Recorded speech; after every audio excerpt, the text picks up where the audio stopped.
एक 26 साल की लड़की को उसके पति ने उसके बेटे के सामने उसे दहेज के लिए पेट्रोल डाल के आग में जला डाला।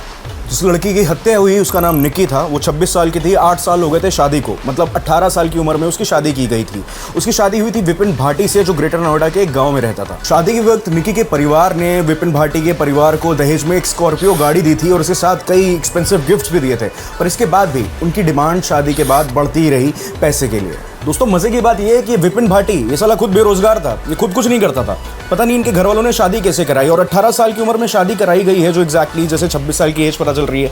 तो मुझे तो ऐसा लग रहा है कि शादी के वक्त ये लड़की हो सकता है माइनर थी इसकी शादी हुई, क्योंकि गांव वगैरह में हम देखते हैं कि काफ़ी ज़्यादा पैसा दे के ऐसे शादी करा दी जाती है कम उम्र में। निक्की की एक सगी बहन है कंचन, उसकी शादी सेम घर में विपिन के भाई से ही हुई थी। तो ये दोनों बहनें एक ही घर में इनकी शादी हुई और इन दोनों भाई अलग अलग इनके पति थे। और इसकी बहन ने ही बताया कि किस तरह से निक्की को किस तरह से टॉर्चर किया जाता था, और जब वो कंचन इंटरवीन करती थी, उसे बचाने जाती थी, तो उसकी भी पिटाई हो जाती थी।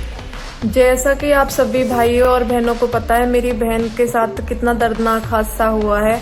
21 अगस्त को आप सभी को पता है, ग्राम सिरसा विपिन भाटी सन ऑफ सतवीर भाटी मेरी बहन को आग लगा के मार दिया।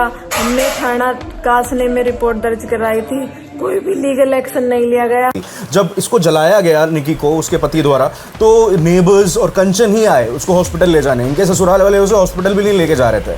तो यार, कोई कंपैरिजन वाली, जेंडर वाली इसमें रेस लगाने की कोई बात नहीं है। पर मैं एक बात कहूँगा, सोशल मीडिया पे जो बहुत तूफान मचता है जब कोई पति की हत्या हो जाती है, जब वो हनीमून पे जाता है या फिर ड्रम में उसकी लाश मिलती है, तो आपको सोसाइटी का ये पहलू भी, जो हमें लगता है कि एकदम वुमेन एम्पावरमेंट इतना आ गया है कि अब ये सब चीज़ें ख़त्म ही हो गई हैं, तो ऐसा नहीं है। ये निक्की की ये कहानी इसकी परफेक्ट एग्जांपल है इसका, कि अभी भी सोसाइटी में इस तरह की चीज़ें होती हैं।